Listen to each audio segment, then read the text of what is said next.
What's good? It's Khalil Jamar. Hope all is well with everyone. If this is your first time on my channel, welcome. If this is not your first time on my channel, welcome back. So why am I doing this video today? I wanted to do this video today because I saw this clip here. What you doing? You know, because Ronnie was always natural. That's one thing a lot of people don't know. Ronnie turned pro and competed as a pro naturally for a long time. You know what? I used to read that, and that was so hard to believe. That's fucking true. It's true. I have heard that too. As much of a legend as Ronnie Coleman is, it's extremely hard to believe that at some point in his career that he was not on steroids. But instead of just disregarding the video and what was said in this clip, I did want to take a little bit of a deeper look and to see if there was any validity to what was said in this video. If, you know, to see if there was actually a chance that Ronnie Coleman was not on steroids. Now, here's a quick background on Ronnie Coleman. Coleman was born in Louisiana in 1964, and Ronnie Coleman, he was always a top-level athlete. He played football with the GSU Tigers, played middle linebacker, and while he was nice on the field, most people know Ronnie Coleman, of course, for what he's done within bodybuilding and what he's done within fitness in general, and of course for this famous phrase right here. After football, after he graduated, Coleman became a police officer, and he served as a police officer for 11 years. It was actually another officer, one of his co-workers, I guess you could call it a co-worker or one of his partners, whatever, who introduced Coleman to bodybuilding and connected Coleman with the owner of Metro Flex Gym, Brian Dobson. Now, I believe Dobson was Coleman's first coach and prepared Coleman for his first show, Mr. Texas. Now, from here, Dobson was actually able to help Coleman win his first show.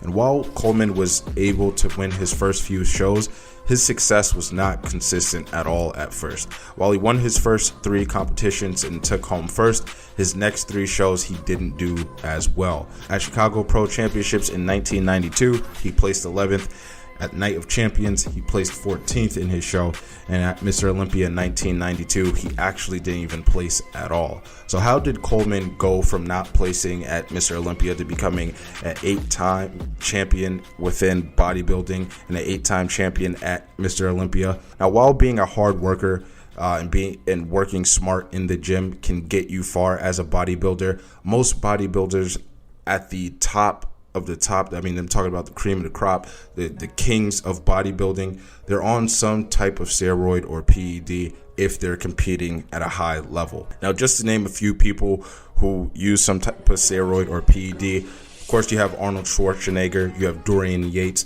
you have Lou Ferrigno, and of course, you have Ronnie Coleman. Now, he even talked about how he got on steroids and how he used steroids and his process of getting steroids to use or some type of PED.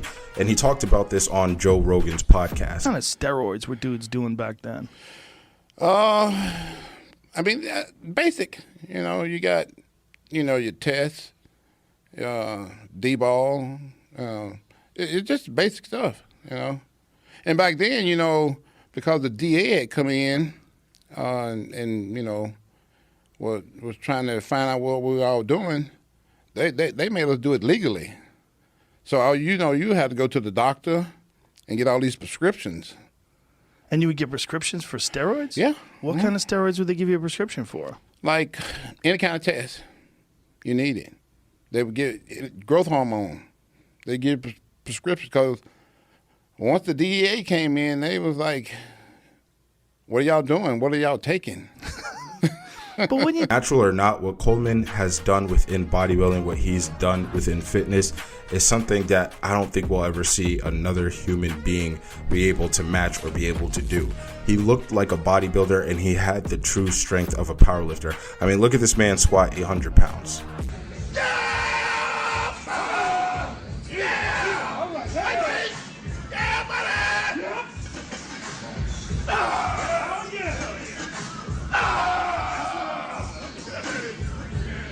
Now let's look at some of the steroids that Ronnie Coleman talked about with Joe Rogan and on Joe Rogan's podcast and why bodybuilders use them. The 3 that he named when talking to Joe Rogan were testosterone, D-ball or Diane ball, and HGH. Testosterone and HGH I've talked about on this channel before, so I'll give a quick review. But if you do want a more in-depth overview of what HGH and testosterone do to the body, check out this video at the top right here. Now, while testosterone is something that can be naturally produced by our bodies, athletes will still take testosterone in order to increase their performance. It's an anabolic steroid, and all anabolic means is it's composed of both natural components and synthetic components. I'll show the definition here. Now, the proper terminology, instead of components, it should be androgen, and it should be natural androgen and synthetic androgen, but we're just going to keep it simple for this video. HGH technically is not considered a steroid, but listen, it definitely does not make you natural if you're looking to increase your performance and you take HGH. I believe that HGH is actually not considered a steroid because it doesn't have the same synthetic component or the synthetic androgen that testosterone has added to it as a steroid. Like testosterone though, the body naturally produces HGH, but unlike testosterone, HGH is more prevalent in women than it is in men. Now, the last one that Ronnie Coleman had mentioned is Dianabol, or how Coleman introduced it, D-bol. It's another anabolic steroid, and D-bol seems to be much more potent and stronger than testosterone, as some have seen results in just days of taking it. Also, I mentioned this before, that testosterone does have both a natural and synthetic component to it. D-bol also has a natural component to it, but the natural component is about half the amount that is within testosterone, which of course is going to make D-bol way more potent. Now, testosterone, HGH, and Dianabol pretty much all do the same thing. They give you faster results when it comes to building muscle, and for bodybuilders, it helps them to get more out of the work that they're putting in. There's sometimes this misconception that taking steroids or taking a PED is automatically going to increase muscle growth or increase performance. Now, while you may see results, I've actually seen people look even worse or perform even worse being on steroids or testosterone or something like HGH, and they actually become worse than they were when they were natural. Now, before we do end this video today, I want to say that although these PEDs, steroids, help increase performance and size, hold on, that sounded crazy. Although PEDs, steroids can help you put on more muscle and to perform better in whatever sport you're participating in, each one that I listed does have a slightly different effect on the body, and I actually might do a video covering specifically which each one of these things do to the body and kind of the differences between them. But guys, that is the end of the video.